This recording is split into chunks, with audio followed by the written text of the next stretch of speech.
ऋषि नारद जी देवी भक्ति को समझाते, देवी ये प्रेम की भूमि है, भक्ति की भूमि है, इसलिए यहां सब उलट पुलट हो गया।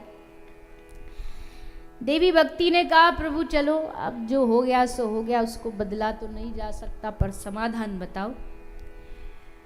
नारद जी ने कहा समाधान यही समाधान है, अभी ये ज्ञान वैराग्य मूर्छा में बेहोश पड़े, हम इनके कान में वेदोच्चारण मंत्रोच्चारण करेंगे और इनकी मूर्छा दूर हो जाएगी। बोले करो तो फिर।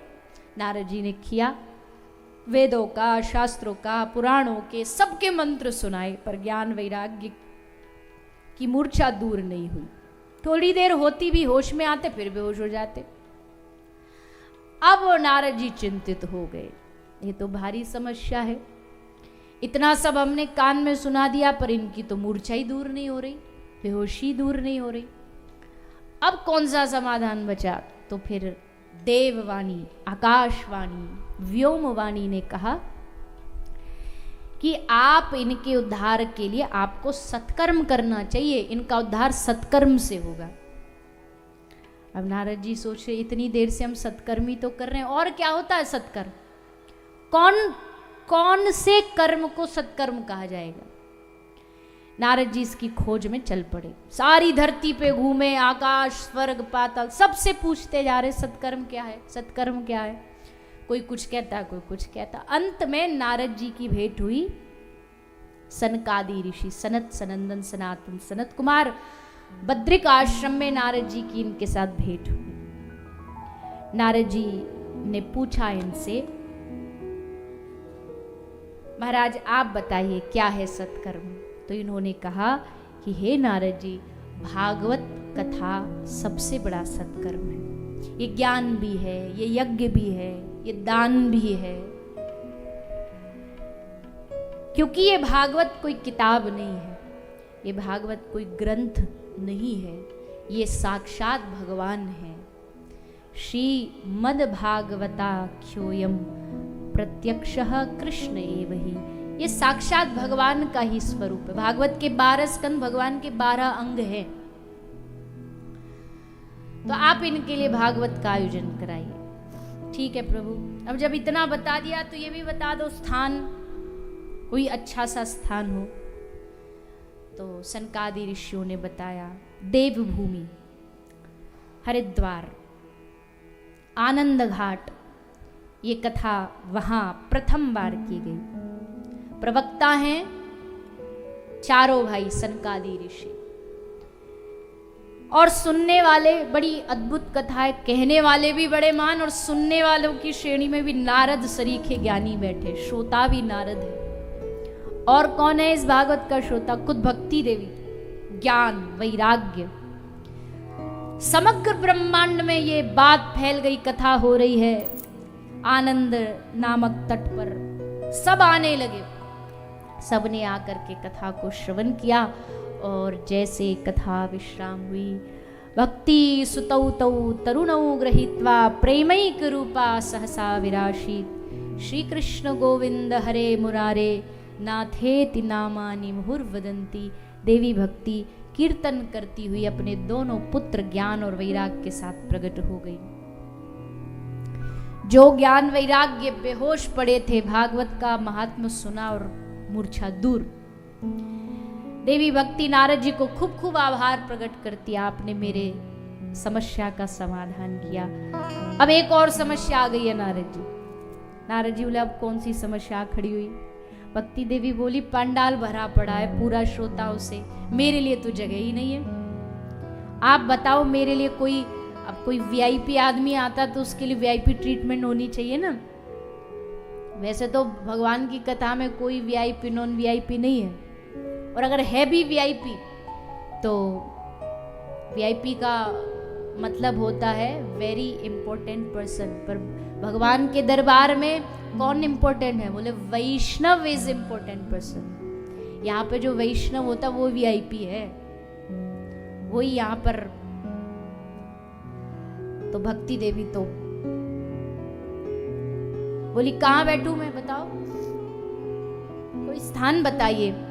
तो श्री नारद जी ने सबसे अच्छा स्थान दिया भक्ति देवी को, कौन सा स्थान दिया? निरंतरम वैष्णव मानसानी। नारद जी ने स्थान दिया, जो भी भागवत की कथा सुनने आए ना, हे देवी भक्ति है, जो भी पधारे ना, आप इनके हृदय में जाकर के बैठ जाइए, हृदय सिंहासन पर बैठ जाइए। और जब हृदय सिंहासन पर भक्ति विराजमान हो जाती है, तो भक्ति जहां आती है, पीछे पीछे कौन आता है? बोलिए ना, भक्ति के पीछे पीछे कौन आएगा? भक्ति के पीछे पीछे भगवान आएंगे। जहां भक्ति देवी वहां भगवान। तो अगर भागवत में आए तो नारद जी की वाणी है, भक्ति देवी को कह रहे हैं आप इनके हृदय में बैठो। इसका मतलब भागवत में आने से भक्ति हृदय में आएगी, और भक्ति हृदय में आने से भगवान भी हमारे हृदय में आके विराजमान हो जाएंगे। हैं तो भगवान सबके हृदय में, दूर भगवान कहीं किसी से नहीं है, पर हम अपनी ही अज्ञानता से, जैसे सूरज तो वही है, पर कभी कभी बादल उसको ढक देता है। तो भगवान है, पर माया का पर्दा लगने से भगवान हमको हृदय में दिखाई नहीं देते। हमें लगता बाहर खोजो, कहाँ मिलेंगे कहाँ मिलेंगे। और ठाकुर जी भीतर भीतर बैठे मुस्कुरा रहे, तू दुनिया में खोज रहा है और मैं तेरे भीतर बैठा हूं। तो इसलिए भक्ति सबके हृदय में विराजमान हो, ऐसा नारद जी निवेदन करते। भक्ति सबके हृदय में विराजमान हो गई। सूत जी ने कहा ऋषियों को कि ये जिस कथा से ज्ञान वैराग का भी उद्धार हो गया ना, ये कथा सुनाने जा रहा हूं तुमको मैं। ये सूत जी भूमिका बना रहे हैं। कथा के पहले दिन तो भूमिका ही बनाई जाती है कि जो आपको मिला है भागवत, इसकी क्या महिमा है। ज्ञान वैराग्य का उद्धार करने वाली है भागवत।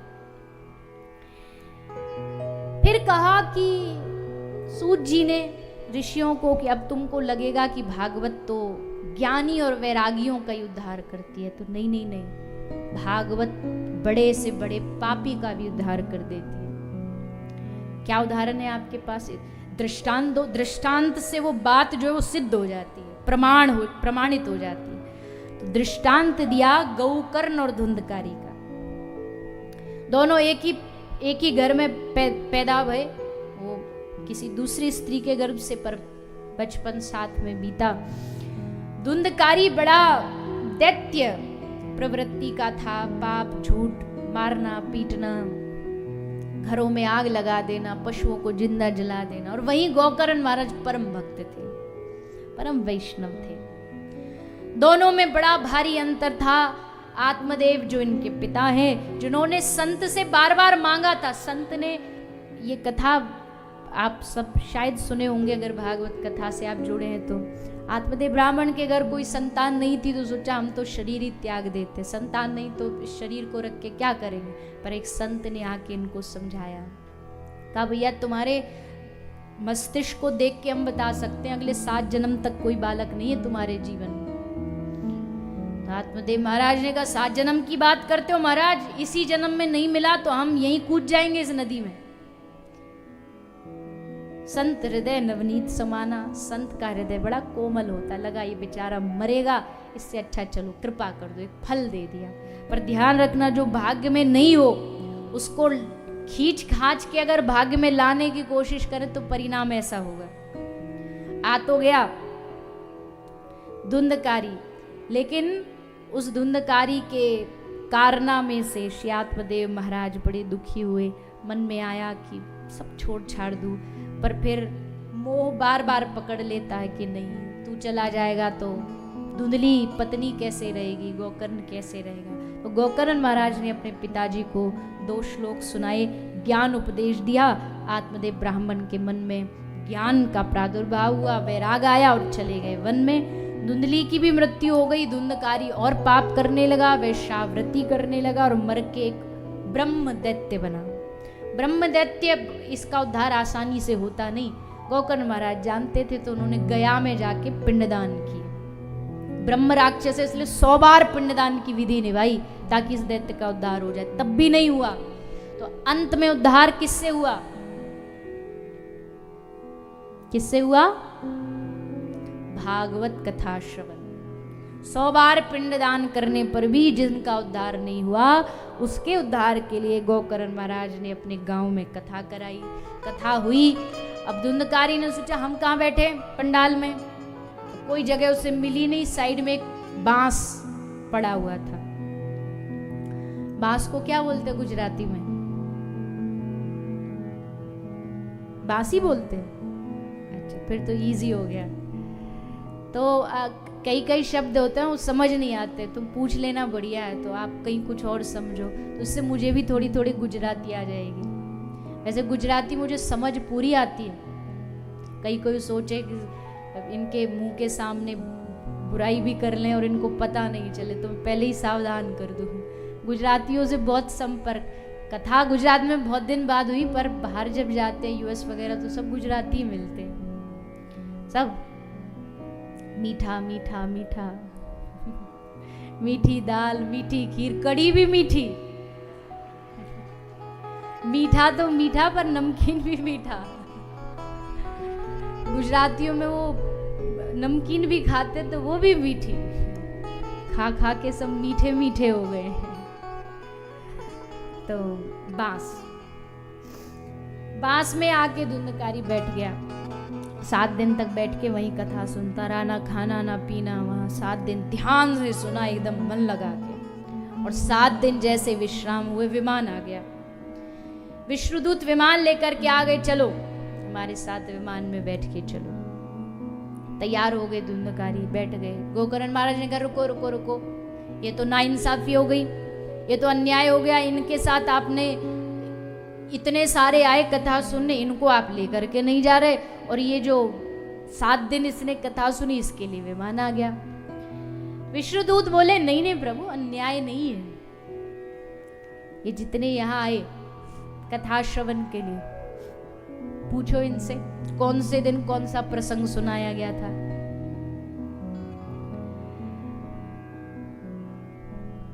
आए भी कथा में, कोई तो ऐसे आ गया कि चलो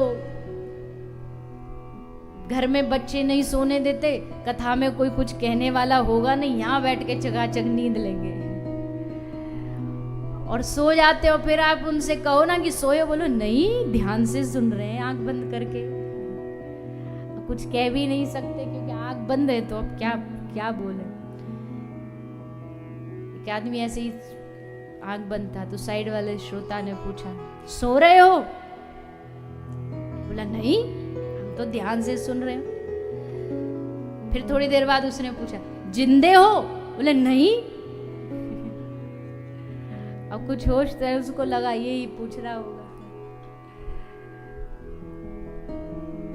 तो वैसे तो गोपी ने कहा जो हमने पहले ही सुना, श्रवण मंगलम, सुनने से ही मंगल हो जाता है, पर उस सुनने के साथ साथ थोड़ा सा आचरण में भी आ गया तो फिर मंगल ही मंगल है। तो विष्णुदूतों ने कहा कि एक बार और कथा कराइए आप अपने गांव में, भगवान की आज्ञा है। अगली बार भगवान स्वयं पधारेंगे विमान लेके। और वैसा ही हुआ। अगली बार कथा हुई। श्रोता तो श्रोता, गांव के सारे पशुओं को भी, गाय बैल भैंस बकरी, सबको पंडाल के चारों ओर बांध दिया गया कि ये भी कथा सुने। और सबने सुनी और सबके लिए विमान आया। श्री गोकर्ण महाराज प्रवक्ता थे, विमान आया और सब लोग बैठ करके भगवत धाम गए। ऐसी ये दिव्य श्रीमद् भागवत कथा है जिसको सुनने से पापी का भी, ज्ञान वैराग का भी उद्धार हो जाता है। आप हम सबको ये प्राप्त हुई। और फिर आगे सूत जी ने भागवत श्रवण की विधि बताई। कथा कब सुननी चाहिए, कैसे सुननी चाहिए, कौन से महीना, कौन सा मुहूर्त। देखो कथा का कोई मुहूर्त नहीं, कथा 12 मासी खेती है। एक दिन नहीं है कथा का, कोई एक महीना नहीं है। हाँ, उसमें कुछ विशेष दिन आ जाएं, जैसे अभी विशेष दिन चल रहे हैं। कौन से दिन चल रहे हैं? बोलिए। पुरुषोत्तम मास, अधिक मास, श्रावण मास। इनमें अगर भगवान की कथा सुनने को प्राप्त हो जाए तो फिर तो और परमानंद की बात है। हाँ, पर इसका मतलब ये नहीं कि सिर्फ पुरुषोत्तम मास में ही पुण्य कर लो जितना करना, फिर 11 महीने आराम से चैन से सोएंगे, ऐसा भी नहीं है। जैसे भोजन रोज जरूरी है, ऑक्सीजन हर पल जरूरी है, भगवान की कथा और भजन भी रोज जरूरी है। विशेष दिन में थोड़ा और आनंद आता है, उसका विशेष महत्व होता है। तो हम सब बड़े भाग्यशाली हैं। कथा तो सुनने को मिलती है, पर वो भी पुरुषोत्तम माह में, जिसका कई गुना फल प्राप्त होता है, वो हम सब इस माह में बैठ करके भगवान की कथा को श्रवण कर रहे हैं। खूब लोग इस माह में दान करते हैं, पुण्य करते हैं, तीर्थ करते हैं, अच्छे अच्छे शुभ कार्य करते हैं। तो हम सबको ये अवसर मिला कि 7 दिन हम यहाँ बैठ के भगवत चर्चा करें, सेवा करें। ये भगवान की कृपा से ही संभव है। सदा सेव्या श्रीमद्भागवती कथा यस्या श्रवण मात्रेन हरिश्चित्तम समाश्रेत। कथा हरि को हमारे चित्त में बिठाने वाली है। ऐसी दिव्य श्रीमद् भागवत कथा आप हम सबको भगवान की कृपा से प्राप्त हुई है। ये गंगा 7 दिन तक आपके इस ओर की इस धरती पर बहती रहेगी, जिसमें आप हम सबको स्नान करने का सौभाग्य प्राप्त हो रहा है। हम ऐसे ही स्नान करते हुए अपने जीवन को धन्य करेंगे। अभी थोड़ी देर कथा के विश्राम से पहले हम हरि नाम कीर्तन करते हुए कथा को विश्राम करेंगे। उससे पूर्व आइए अंत में 2 मिनट सूचना, स्वागत सत्कार, उसके बाद हम कीर्तन करते हुए कथा को विराम की ओर लेकर के चलें।